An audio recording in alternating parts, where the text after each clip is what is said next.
Felly, be dwi'n mynd i fod yn trafod heno ydy y Caffis Eidalaidd yng Nghymru. A dwi'n ddechrau drwy chydig bach o hanes, a bach o gefndir y Caffis, a wedyn dwi'n mynd i drafod wedyn brosiect ffotograffiaeth nes i nôl yn 2017, a rhoi chydig bach o hanes ar straeon tu ôl i'r lluniau yna. A dyn fel oedd Aled yn dweud, mae'na gyfle ar y diwedd i ofyn cwestiynau. A sy'n ni hefyd yn hoffi clywed unrhyw atgofion neu unrhyw straeon personol sydd ganddoch chi am y Caffis Eidalaidd. Ond ni fynd nôl at hynny ar y diwedd. Wedyn mae'r sgwrs ar ffurf lluniau, hynny mae'na lluniau i gyd-fynd efo'r holl sgwrs, y holl ffordd drwyddo. Felly mae'n bwysig bod pawb yn gallu gweld y sleidiau a'r lluniau'n iawn. So os ydych chi'n methu, yna felly mae rwan di'r cyfle gorau i ddweud hynny, ond os dwi ddim yn clywed dim byd yn ôl, yna dwi'n cymryd fod yn iawn i fi gario ymlaen. Iawn, gwych. Oce, popeth yn iawn. Gret. Oce, so dyma'r sleid cyntaf. A da ni'n meddwl am yr Eidal fel heddiw yma, fel gwlad lewyrchus, cefnog, ond mi o'n y gyfnod yn y 4edd ganrif ar 15 pan oedd yna ardaloedd tlawd iawn yn yr Eidal. A fawr ddim o gyfleoedd yn yr ardaloedd mwy gwledig. A felly lawer y bobl allfudo oedd yr ateb, a oedd pobl yn chwilio am gyfleoedd felly mewn gwledydd eraill. Ac oedd y pobl yma yn aml iawn yn warinwyr tlawd, gwledig, bobl yma ddoth felly i Gymru. A mae'r llun yma yn lun o famgu, hen famgu a hen dad cu, Paulette Pelosi. Mae hi'n byw yn Abertawe erbyn hyn, a dyma ei hen mamgu a thad cu yn yr Eidal. Ac maen nhw'n dod o ardal yng nghanolbarth yr Eidal, a ydych chi'n sylwi ar, os ydych chi'n edrych ar draed Leonardo, mae'n gwisgo fatha rhyw leggings traddodiadol i ardal benodol iawn yng nghanolbarth yr Eidal. A mi ddoth y teulu draw felly i Gymru. Ond mi oedd rhan fwyaf o'r Eidalwyr ddoth draw i Gymru yn dod o ardal benodol iawn yn y gogledd, sef ardal Bardi yn Emilia, Romania, ddim yn bell o Parma yn y gogledd. Mi oedd lot wedi mynd i llefydd fel Llundain a'r Dinasoedd Mawr, ond mi ddoth yna nifer fawr enwedig o Bardi i Gymru, enwedig i dde Cymru, oherwydd wrth gwrs y diwydiannau a'r chwyldro diwydiannol. A'r ffaith fod yna gyfleoedd o ran o lot o bobl yn byw yn y de, a pobl mewn gwaith, felly pobl efo chydig bach o arian i wario felly. A dyn y rhai cyntaf ddoth draw i Gymru, mae'n debyg oedd y Byrnis, y Rabaiotis a'r Bracis. A falle mae'r Bracis ydy'r rhai mwyaf enwog, enwedig yn ardaloedd y Rhondda a Chwm Cynnon. A mae'r Caffis Eidalaidd yn ardaloedd hynny, wrth gwrs, yn cael ei galw yn Bracis, oherwydd llwyddiant cynnar y teulu Braci yn yr ardal. Wedyn, yn y dyddiau cynnar, oedd yr Eidalwyr yn arbenigo mewn gwerthu hufen iâ yn yr haf a chips yn y gaea. A felly oedd yna sicrhau gwaith cyson drwy'r flwyddyn. Ac oedd nhw'n aml iawn yn dod â'r bechgyn ifanc efo nhw o'r Eidal. Ddim o hyd o'r un teulu. Felly weithiau fysa yna un teulu'n dod, un perchenog, felly caffi'n dod ac agor caffi yn Ne Cymru, ac yn mynd yn ôl i Bardi ac yn chwilio am fechgyn o deuluoedd eraill i fynd i weithio efo nhw. Felly dychmygwch fod y bachgen ifanc, 11-12 oed, yn gadael Bardi ac yn mynd i deithio'r holl ffordd i dde Cymru. A mae'r bachgen bach yma yn y llun, mae'r llun yma ffantastig. Giuseppe Rabaiotti dyn nhw'r bachgen bach yma. A sy'n dyfalu fod yn bet, 11-12 oed falle. A ydych chi'n sylwi ar y drol, mae'r enw Rabaiotti Brothers, Pure Ice Cream, mae'n deud ar y drol. Felly mae'n debyg fod o yn perthyn i'r un teulu. A mae'r llun yma wedi cael ei dynnu yn Phillip Street yn Aberpennar, Mountain Ash felly yng Nghwm Cynnon. A mae'n dod yn ôl i 1917. A mae yna sawl peth difyr am y llun yma. Y drol i ddechrau fo'i. Mae'r drol yma wedi dod yn wreiddiol o Bush Glo Navigation yn Treharys yn debyg, a gath o'i adeiladu'n 1859. Felly hwnna'n dangos i ddechrau fo'i dyfysgarwch yr Eidalwyr, oeddech chi yn trosi hen drol oedd yn dal glo i drol oedd erbyn 1997 yn cario hufen iâ. Upcycling wrth ni'n galw heddiw yma, wrth gwrs, ond oedd yr Eidalwyr yn gwneud hynny sbel hir yn ôl. Mae'r drol yma yn tua 100 oed erbyn y llun yma, a byddai'n dychmygu fod hi'n drol drom iawn. A'r bachgen ifanc yma yn gorau llusgo a gwthio'r drol yma i fyny elldydd, serth, garw, cymoedd y de, ddim yn waith hawdd iawn. A sylwch hefyd ar ei wisgo, hynny o'n i sôn fod nhw'n gwerthu hufen iâ yn yr haf, felly byddai'r llun yma wedi cael ei dynnu yn yr ha.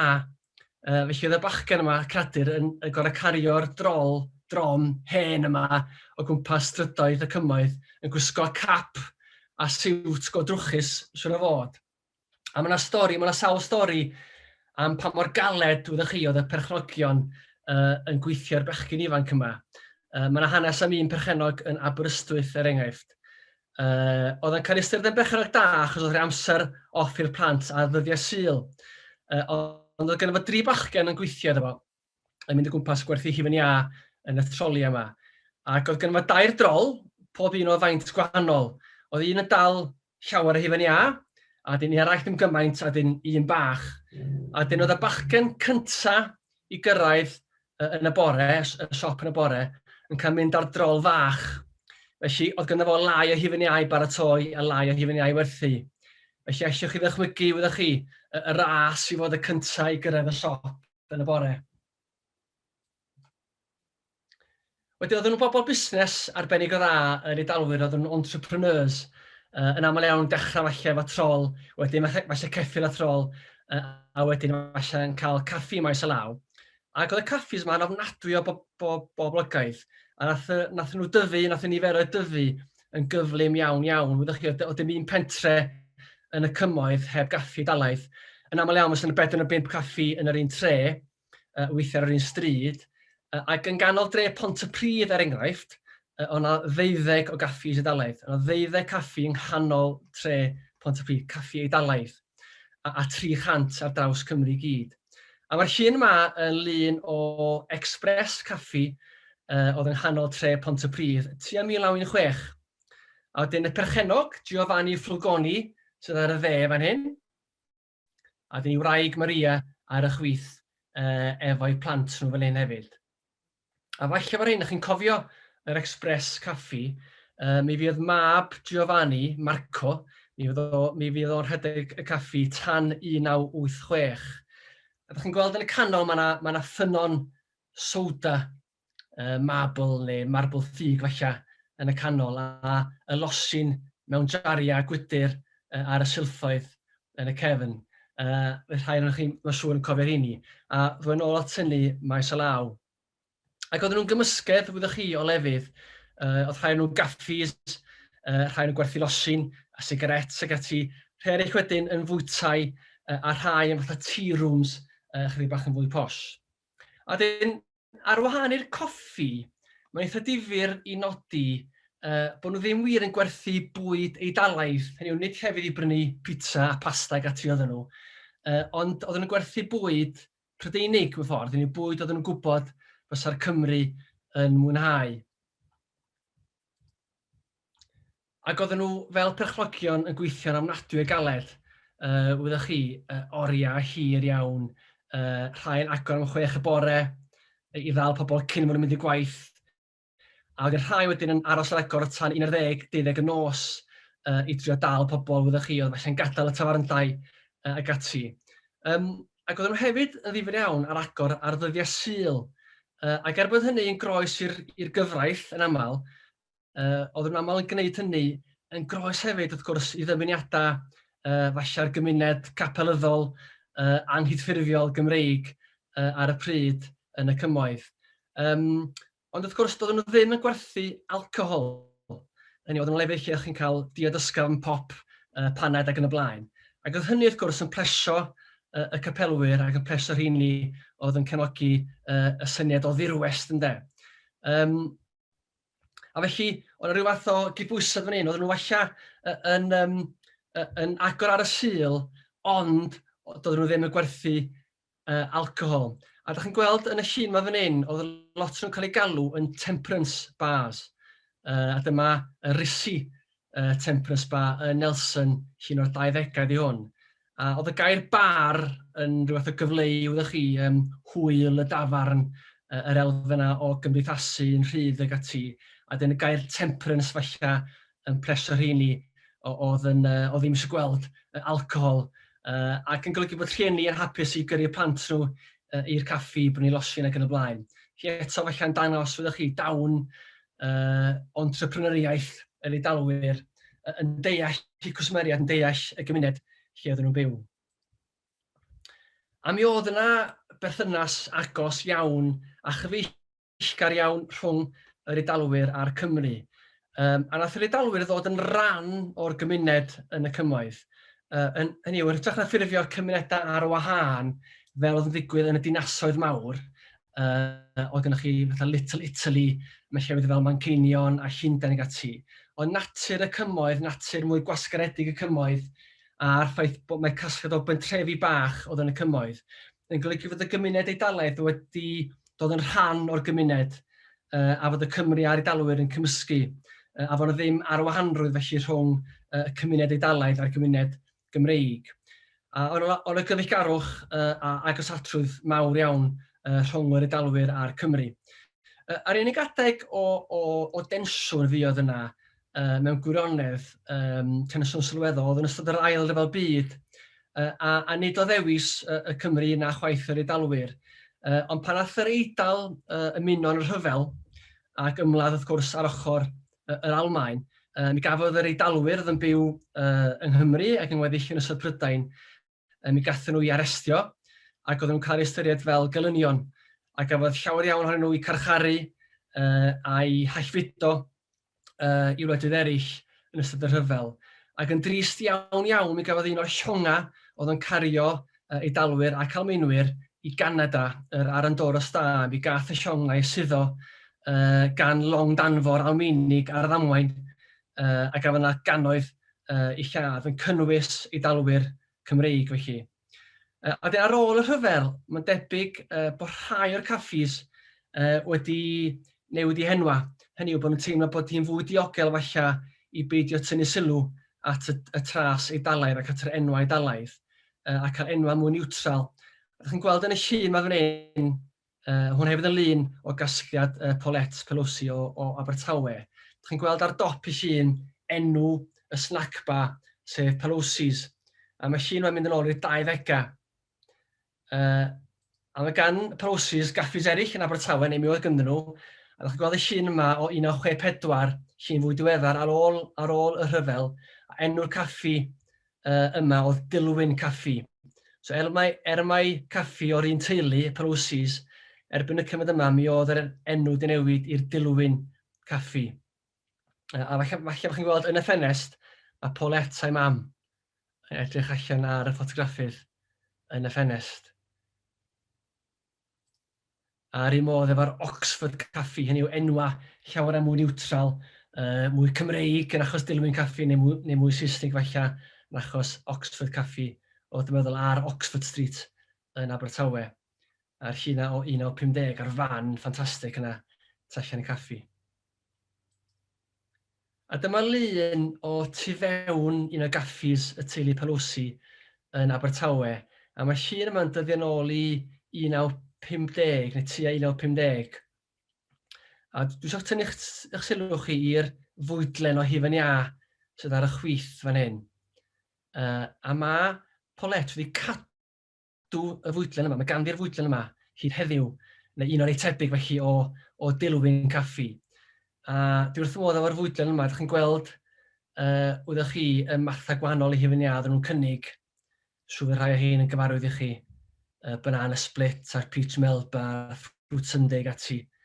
A'r North Pole, dwi'n meddwl rhaid chi'n cofio hufen iâ North Pole, mae Joe's Ice Cream yn Abertawe yn dal i werthu hufen iâ North Pole. A wedyn, mae'n rhaid i gyfadda, dwi ddim cweit yn deall y prisiau. Dwi'n rhy ifanc i ddeall yn iawn beth i ystyr y prisiau yma ar y dde. Ond dwi'n meddwl mod i'n iawn i ddweud, mae Knickerbocker Glory ydy'r un sy'n costio, sy'n costio fwyaf ar y gwylod fan hyn. Felly, dyna chdi bach o'r hanes i chi o ran y Caffis Eidalaidd. A dwi'n bersonol wastad wedi mwynhau y profiad o fynd i Caffis Eidalaidd. A nôl yn 2017 nes i benderfynu gwneud prosiect ffotograffiaeth i drio dogfennu rhai o'r hen Caffis Eidalaidd yn ne Cymru o dal yr agor ar agor ar y pryd. A felly, dwi'n dangos fan rhai'r lluniau yma i chi a'r hanes tu ôl i'r lluniau o'r prosiect yma. Felly, dyma'r un cyntaf, falle fod hyn i chi'n nabod y caffi yma. Station Caffi ydy hwn.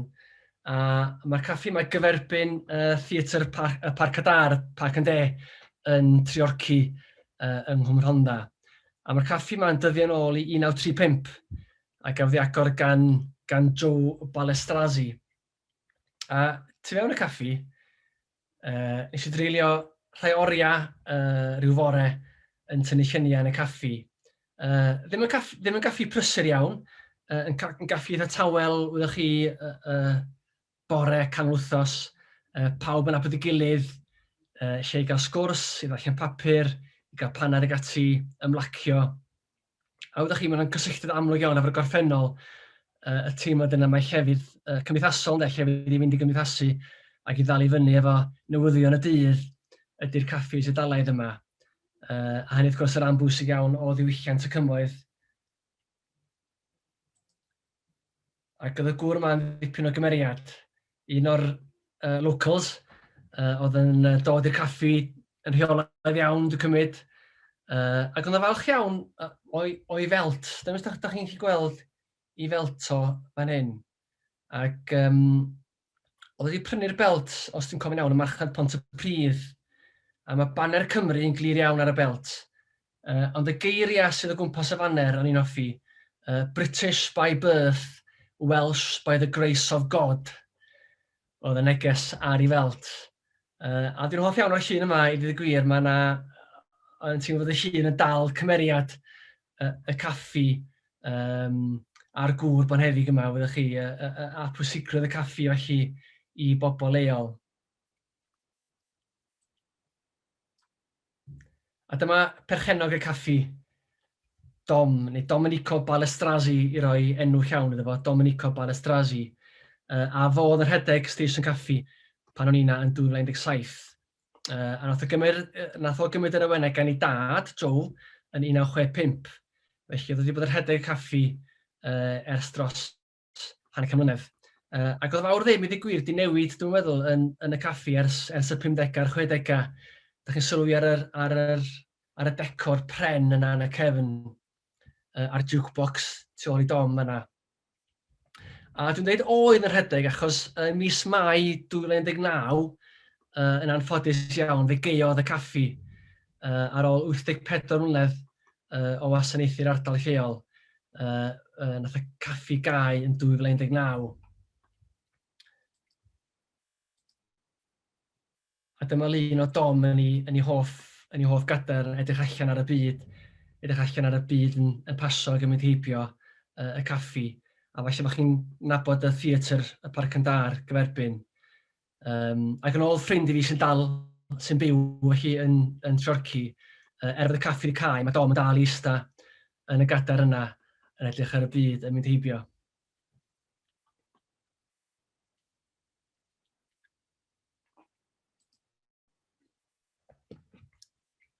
A dyma y llun ola o Station Caffi, sef mab Dom, Marco. Ac oedd Marco yn helpu yn y caffi, ond ddim yn dymuno cymeryd yr awenau ar ôl i'w dad yn feol. A dyna mewn ffordd rhan fawr o'r her a'r broblem sy'n wynebu llawer o'r Caffis Eidalaidd yma, ydy fod y to iau yn gyffredinol falle ddim o'r awyddus i gymeryd yr awenau. Mae yna beth eraill, mae yna gyfleoedd gwahanol, wrth gwrs erbyn hyn, oedd falle ddim ar gael i'w cyndeidiau nhw. Oedd falle ddim efo dewis ond mynd i fusnes y teulu. Wedyn, pen arall y stryd fawr yn Rheorci, mae caffi y Carpaninis, y Cardiff Arms Caffi. Mae yna mi o yna 3 Caffis Eidalaidd felly yn 2007 yn Siorci. Oedd cozy caffi hefyd, caffi bach yng nghanol y dre. Ond dyma'r un arall nes i fynd i dynnu lluniau ohono fo, sef y capelinis. Eto, tu fewn y caffi, mae'r paneli pren hyfryd yma. Wyddoch chi, y decor ffantastig sydd wedi cael ei gadw mewn cyflwr mor dda ers y 50au a'r 60au, ac yn edrych yn drawiadol dros ben. A gafodd Carpaninis i agor yn 1947 gan Ernesto Carpanini, ac i blant o wedyn yn cymeryd yr awena Pietro, Irene, Gianmarco a Francesco yn cymeryd yr awena ar ôl Ernesto. A dyma lun o'r silffoedd yna, ac o'n i'n dangos yn gynharach yr Express Caffi ym Mhontypridd. A mae'r traddodiad yma o werthu cymysgedd eitha anarferol o fwyd yn parhau yn lot o'r caffis yma. Mae gennych chi losin mewn jaria gwydyr fan hyn. Da chi'n gweld hefyd y tubs hufen iâ. A da chi'n gweld hefyd, maen nhw hefyd yn gwerthu pizzas erbyn hyn yn Carpaninis. Ac wrth gwrs sigarets yn cuddio tu ôl i'r llenni erbyn hyn. A bwyd a diod poeth wrth gwrs. A mae hwnna, dwi'n meddwl, yn eitha unigryw iddo chi'r cyfuniad eitha anarferol yna o fwydydd a diodydd. Da chi'n sicr ddim yn cael yr un math o amrywiaeth yn llefydd fel Starbucks a Costa ac yn y blaen.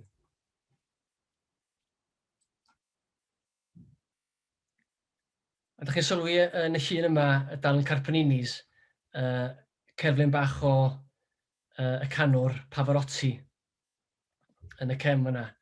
A mae'r cyswllt yna efo'r Eidal dal yn bwysig iawn i'r teuluoedd.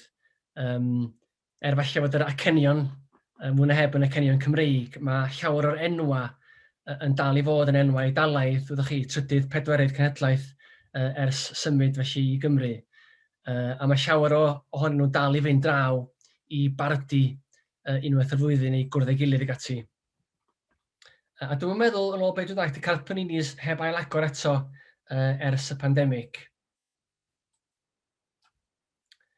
Wedyn, aros yng Nghymru honna, yn Tonapandi, mae gennym ni y Conti's Caffi Bar a'r Conti's Fish and Chip Bar. Ac i'r rhywun ohonoch chi sydd yn byw yn Efalisa, falle bod chi'n nabod y teulu Conti, mae Michael Conti yn gymydog i ni fan hyn, ond i frawd o Louis Conti sydd yn berchen ag yr rhedeg Conti's yn Tonapandi, a fod i'r ail genhedlaeth felly i redeg y caffi. A dyma llun i chi o Louis Conti yng nghefn y caffi. A eto falle'n poeni am pwy sy'n mynd i gymryd yr awena ar ôl iddo fo yn ddeol. A dyma un efo hoff luniau o'r holl gasgliad i ddweud gwir. Dyma lun o cegin gefn Conti's. Felly o'n i tu fewn y gegin felly edrych tu allan yn tynnu'r llun. A beth dwi'n hoffi am y llun yma ydy'r lliwiau. Mae gennym ni y diwch felly o gwmpas y drws. A yn cyd-fynd efo'r diwch felly a'r wisg yr aelod o staff. A hefyd, os ydych chi'n edrych yn ofalus iawn, mae yna rhywbeth o rhan glas yn wallt yr aelod o staff yma. A mae yna rhan glas hefyd ar y traen felly sy'n dod lawr ar y drws. Felly yn hoff iawn o'r lliwiau, a'r cyferbyniad lliwiau efo'r gwyn hefyd. Nes i ddigwydd dal, oedd ddim yn fwriadol, ond nes i ddigwydd dal wrth dynnu'r llun yna. Nes i dynnu dwsina luniau, ond dyna un yna lle i'n meddwl, ia, yn hoff iawn o'r llun yna.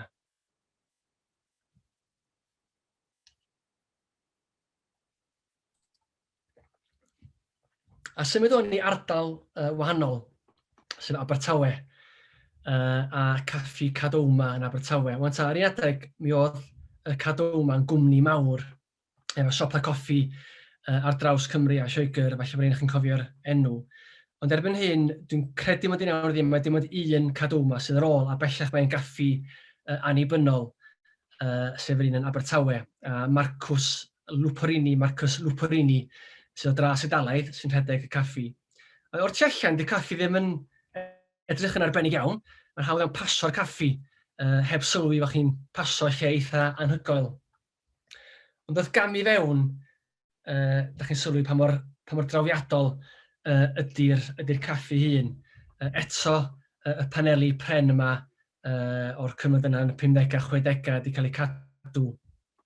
A mi gafodd y caffi cadw yma gwreiddiol oedd yn Abertawe ar stryd Castell. Mi gafodd y caffi yna i fomio yn ystod yr ail ryfel byd pan gafodd Abertawe wrth gwrs i effeithio'n fawr iawn gan y bomio. A nath nhw ail-agor y caffi mewn safle gwahanol yn 1957 ar stryd Portland, sef lle mae o heddiw yma. A mae'r addurniadau a'r decor felly a'r celfi i gyd yn dod o'r cymoedd yna o 1957. Da chi'n gweld fan hyn wyddoch chi'r byrddau a'r addurniadau a'r golag ati. Dyna llun agosach i chi o'r byrddau hyfryd sydd yn y caffi.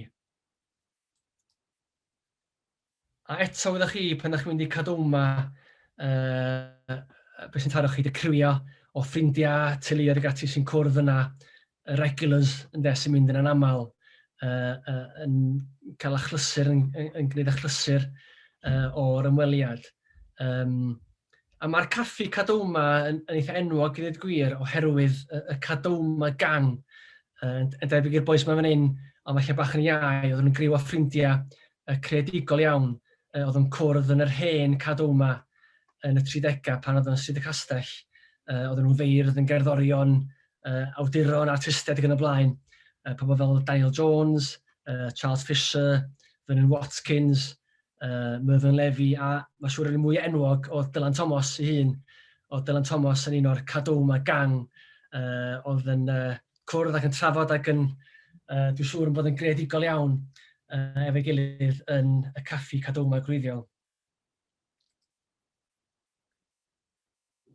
Ac oedd y cwpl yma yn gwpl arall oedd yn mynd yna'n gyson iawn.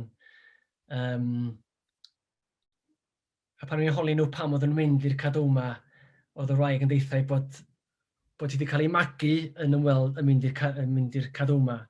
Fod yn rhan o'i magwraeth i fod yn mynd yna. A bod y lle'n gyfarwydd iawn. Dyma ei gair reassuring nath i ddefnyddio, bod yna rhyw sicrwydd wrth fynd i'r Cadwma. A dwi'n deall beth mae'n feddwl hynny wrth i'r byd tu allan newid yn gyflym. Mae pethau fatha sy'n aros yr un peth yn y Cadwma. Mae'r celfi'r un peth, mae'r bwyd a diod yr un peth. A mae'n rhyw gysur yn dos yn y cyfarwydd.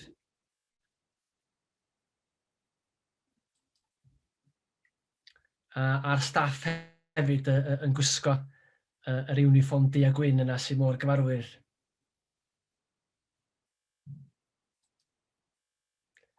A dwi'n hoff iawn o'r llun yma hefyd. Da chi'n gweld y drych mawr yn y cefn. A dwi'n hoff iawn o'r cloc hyfryd, hen ffasiwn na, yn y top yma na. Ac doedd y wraig yma ddim yn sylweddoli mod i'n tynnu llun, fel da chi'n gweld. O'n i'n cuddio jyst o dan y counter yma na. A wedyn, blwyddyn ar ôl i fi dynnu'r lluniau yma, mi o'na arddangosfa yn amgueddfa Abertawe yn 2018. Ac oedd cael o'r amgueddfa wedi dewis y llun yma fel y prif lun a wedi chwyddo'r llun yn enfawr. Felly pan o'ch chi'n cerdded fewn i'r arddangosfa, y llun yma'n enfawr yn yr arddangosfa'n amlwg iawn. A wedyn ar ôl yr arddangosfa, fes i draw yn y Cadwma eto, a nes i weld y wraig sydd yn y llun. Ac o'n i'n gweld i'n edrych arna fi, chydig bach yn fatha'n hanner cofio fi felly. A felly si ati a eglur y pioni am wedi tynnu'r llun. A gofyn os oedd hi'n deall bod yna lun ohoni, llun mawr iawn ohoni, yn yr arddangosfa. Ac mi oedd hi'n gwybod, a oedd hi wedi bod i'r arddangosfa, wedi gweld y llun. Felly nes i holi hi chydig bach yn nerfus o beth i'n meddwl o'r llun. A i ymateb i oedd bod yn dim bach yn sioc bod y llun mor fawr, ond bod hi'n hoffi'r llun, ond bod hi'n symedig fod hi heb wenu yn y llun. A ni'n hoffi'r sylw yna, achos wrth gwrs tasai wedi gwenu'r camera, fysa'r llun mae'n siŵr ddim yn rhan o'r arddangosfa, os fysa'n lun hollol wahanol de. Fyddwch chi'n gweld y tails, fyddwch chi ar addurniadau yma sy'n rhan o'r cadw yma. Fyddwch chi'n gweld y dyn ar y dde fan hyn yn edrych bach yn amheus ar y dyn diarth af y camera yn tynnu lluniau. A mewn ffordd, un o'r rhesymau pam nes i ddewis y Caffis Eidalaidd fel brosiect felly, oedd yr elfen gweledol, yr elfen weledol gref yna. Maen nhw'n lefydd sydd yn edrych yn dda ar y gamera, maen nhw'n ddiddorol iawn. Yr elfen esteteg cryf yna. A felly o'n i jyst yn gwybod fysa nhw'n edrych yn dda felly o ran y lluniau. A dyma Marcws Luporini sy'n rhedeg y cadw yma erbyn heddiw yma. Dad o felly ddod draw yr Eidal a dechrau rhedeg y caffi fel caffi annibynnol. A maen nhw erbyn heddiw yma. Ni coffi hunan hefyd, ydych chi'n gweld y pecyn yma o goffi maen nhw'n creu hunan. Os ydych chi heb fod yna, sy'n ni'n argymell sy'n gryf o'ch chi'n mynd, mae'n le ffantastig. A aros yn ardal Abertawe, yn y Mumbles, tro yma, yn Bai Limeslade, neu Limeslade Bay. Dyma parlwr hufen iâ Fortes. Ar un adeg, mi o'na 3 sefydliad Fortes yn Abertawe. Ond erbyn heddiw yma, y parlwr hufen iâ yma di'r unig un sydd ar ôl. A mae wedi cael ei leoli, mae'n hen garage di hwn, hen garage pren, sy'n edrych allan ar y môr, felly mae'r golygfeydd yn ffantastig. A mae'n cael ei redeg gan Amelia Macari Bowden a'i mam Lucia. A dyn hen daid Amelia nath sefydlu'r busnes yn 1936. A mae hwn yn enghraifft o gaffi sydd lle mae'r to iau wedi cymryd yr awena. A felly mae'n ddyfodol disglair iawn gobeithio i gaffi neu parlwr hufen iâ Fortes. Dwi wedi clywed bod nhw'n ymestyn y caffi hefyd erbyn hyn. A maen nhw'n gwneud hufen iâ hunan yn dilyn yn haddodiad y teulu. A ydych chi'n gweld o'r llun yma, y ddau yma, nhw ydych chi yn ymgolli yn yr hufen iâ. Yn mynd amdani go iawn ynddo.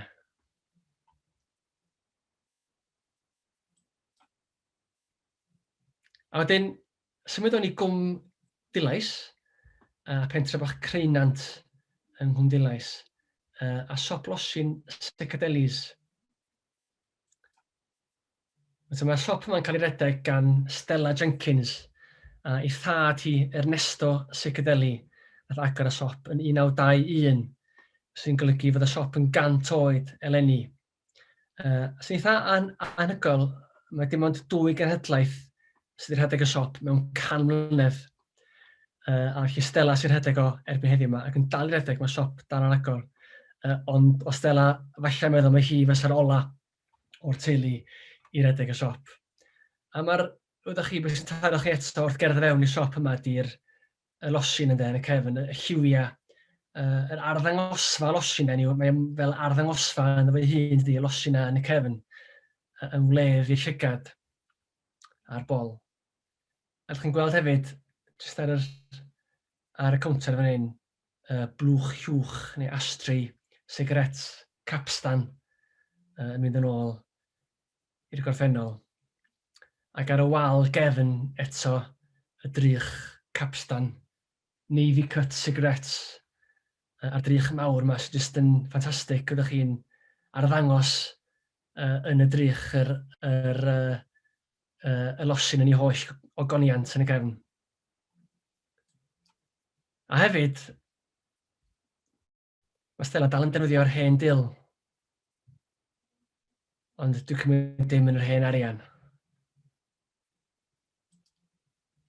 A dwi'n orffen efo beth sy'n ni'n ystyried y crown jewels o safbwynt Caffis Eidalaidd yng Nghymru y De, sef Princess Caffi ym Mhontypridd. A dyma sicr fy hoff gaffi yn bersonol. A'r un dwi'n mynd i ddefyn amla, mae'n lleol i ni wrth gwrs ym Mhontypridd. A mae'r bwyd yn Princess yn arbennig iawn, bwyd ffres. Mae popeth bron ar wahân i'r sausage rolls dwi'n clywed. Popeth yn cael ei wneud yn ffres ar safle y caffi. Ac o dan y caffi, mae yna gegin enfawr. A dwi wedi bod i'r gegin, mae'r enfawr yn mynd holl ffordd o ffrynt caffi reit i'r cefn. Ac yn fanna maen nhw'n pobi yn coginio popeth yn ffres. A mae'r bwyd yn wirioneddol ffantastig. Chi'n gweld y bwyd yma sydd ar y counter, mae'n edrych yn wych. A nai'n sôn nôl i'r slide cynt hefyd, mae'r ar ddangosfa yn y ffenest blaen. Ydych chi'n methu pasio Princess Caffi heb stopio a glyfoerio ar y cacenau ati sydd yn y ffenest. A wyddech chi sôn am rhywle sydd wedi cadw i gymeriad. Gath y Caffi Agor yn 1948 gan Dominic Gamberini a'i wraig Glenys. A fel mae'n siŵr bod chi'n dyfalu o'r enw, di Glenys ddim yn ei dales, Glenys yn dod o'r Llefyn Cymru.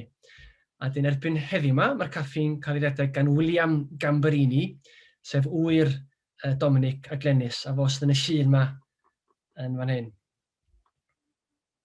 Da chi'n gweld hefyd yn y cefn y gola hyfryd yma a'r decor, yr art decor yn y cefn. Dyma llun arall felly o William sy'n nipyn o gymeriad. Mae unrhyw sydd wedi bod i Princes, mae'r olygfa mae'n gyfarwydd iawn, mae William yna yn aml iawn wyddoch chi ac yn cyfarwyddo yn deg yn arwain ac yn rheoli felly y caffi. A mae dylanwad Eidalaidd yn amlwg iawn yn meddwl yn y llun yma. A mae'r caffi'n debyg o ran arddull i Cadwma yn Abertawe, o ran y math o fwyd maen nhw'n gwneud, arddull a steil y decor. A pan ydych chi'n cerdded fewn i Princes, yr un sy'n taro chi'n syth bin i'r tecell, y tecell enfawr yma sydd yng nghanol y caffi. Ydych chi'n gweld eto bod y staff yn gwisgo uniform du a gwyn. A mae'r tecell yma, dyma tecell o ongl wahanol. Sydd yn edrych yn ffantastig, dydy, mae'n rhan mor bwysig o'r caffi. A eto, ydych chi fel y Cadwma, mae yna rhywbeth cyfarwydd iawn am Princes. Dy decor heb newid fawr ddim ers y 40au, 50au. A mae'n debyg fod yna lot o gaffis yn y cyfnod yna, o Caffis Eidalaidd wedi cael yr un arddull felly, yr art deco. Ond yn y 70au a'r 80au, yr arddull yna allan o ffasiwn, a dyma dipyn o gaffis yn tynnu allan, tynnu'r art deco allan, ac yn gosod o efo, wyddoch chi, arddull mwy modern oedd yn perthyn i'r 70au a'r 80au, a moderneiddio. Ond nath y Princes ddim, a nath nhw gadw yr art deco. A wrth gwrs erbyn heddiw yma, art deco nôl mewn ffasiwn, a mae'n siŵr fod nhw falch ofnadwy, fod nhw heb ddilyn y trend, a heb cael gwared ohono fo yn y 70au a'r 80au. A mae'r hatch yn dal i fod yna'r hatch, lle mae cestri'n cael ei pasio, a gweld hefyd y papur wal ag ati. A'r ffenestri yma. A'r bwrdd bach. A dyn ni fyny grisia, mae yna ardal chydig o wahanol, y grill room. A maen nhw'n agor y grill room pan mae y caffi'n brysur iawn lawr grisia. Enwedig ar ddyddiau Sadwrn ag ati. A mae'r grill room chydig bach fwy posh. Chi'n gweld yr arddull y grill room, chi'n gweld wraig mae'n mynd yn mwynhau cacen. Mae'r arddull chydig bach yn wahanol, bach mwy plus falle fyny grisia.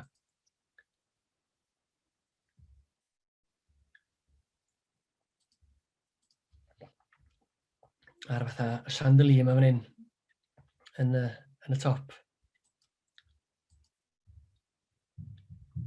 A beth sy'n haro i wyddoch chi am y caffis yma, mae bywyd yn amlwg yn gallu bod yn brysur iawn ac yn gyflym iawn, a mae yna dwf enfawr yn dos di bod yn y diwylliant coffi, coffee culture. Ond yn aml iawn mae hynny yn golygu pigo fyny coffi'n gyflym iawn ar frys. Byddwch chi'n rhithro i'n lle llall ag ati. Ond be mae Princes a'r Caffis Eidalaidd yma, dwi'n meddwl, yn dangos ydy pa mae bwysig ydy o i gymryd eich amser, i ymlacio ac i fwynhau wyddoch chi, a'r teimlad yna bod mynd i gaffi fel hyn yn achlysur yn rhywbeth i'w drysori. Fel dwi'n siŵr i'r wraig yma fan hyn, wyddoch chi rhywle gael clonc i synfyfyrio ac i wisgo smart ynddo. Mae'n amlwg bod yr ymweliad wythnosol falle ar Princes yn achlysur pwysig iawn i wisgo smart ac i edrych ar eich gorau. A dwi'n jyst cloi efo'r llun yma. Dy'r llun yma ddim rhan o'r casgliad felly, ond dwi'n eisiau cynnwys y llun achos yn drist iawn fydd Joseph Gamberini sydd ar y chwith fan hyn, fydd a farw fis Ebrill eleni. A dyn nath Joseph gymryd yr awena gan ei rieni, efo'i frawd David, pan oedden nhw'n 19 oed. A wedyn tad William, felly William nath ni weld yn gynharach, oedd Joe. A wedyn nes i sgwrs efo Yvonne Evans, ydych chi'n gweld yn canol, fydd hyn chi'n nabod Yvonne, ar gyfer rhaglen heno ar S4C. A wedyn oedd Joe hefyd wedi cyfrannu'r rhaglen. A nath Joe ddangos i ni, wyddoch chi, gegin o dan y caffi. A wedyn fo ei frawd mewn ffordd nath adeiladu'r busnes ynde, i fod yn busnes llwyddiannus a pwysig iawn, dwi'n teimlo, i dre Pontypridd. A gafodd i wasanaeth angladdol o'i gynnal yn y caffi. Ac oedd y stryd fawr ym Mhontypridd yn orlawn mis Mai. O bobl yn y sefyll, fyddwch chi, yn all ochr y stryd i daru teyrnged i Joe. A oedd hwnna'n arwyddocaol iawn o safbwynt y parch, fyddwch chi, a'r gwerthfawrogiaeth sy'n ym Mhontypridd i Joe ac i'r teulu ac i bwysigrwydd Princes a'r Caffis Eidalaidd. Mae'n gyfnod lle mae'r stryd fawr o dan fygythiad a mae canol trefi'n aml iawn yn mynd i edrych a debyg o'n ei gilydd, y siopa mawr yn dominyddu, ond mae'r Caffis Eidalaidd yma, wyddwch chi, yn rhyw math o gaderle unigryw iawn sy'n llawn cymeriad yn perthyn i ni yma yng Nghymru ac yn bwysig am bod ni'n trysori nhw. Mae dim ond llawn dwrn erbyn heddiw yma sy'n dal ar ôl o'r gwreiddiol, bwysig bod ni yn gwneud y fawr ohonyn nhw. A dyna ni gyda i. Diolch yn fawr am wrando. Mae gen i chydig bach amser ar ôl, dwi'n meddwl, os ydych chi'n unrhyw gwestiynau. Neu, fel ni sôn, os ydych chi'n unrhyw atgofion neu straeon, wyddech chi pa gaffis oeddech chi'n, neu ydych chi yn dal i ymweld â nhw. Mae Caffis Eidalaidd yn un o'r pethau yna, lle pan ydych chi'n dechrau trafod y peth, mae pobl yn aml iawn efo lot o atgofion, mae atgofion i llifo nôl. Mae yna rhyw, wyddwch chi, atgofion gresog iawn. Mae pobl yn hoffi trafod nhw, y syth byn, maen nhw'n meddwl am i caffi lleol nhw, i hoff gaffi ac yn y blaen. Felly, os ydych chi'n rhyw atgofion, fysa chi'n hoffi rhannu, neu straeon, neu unrhyw gwestiynau, dwi'n hapus iawn i drio ateb nhw. Diolch yn fawr iawn.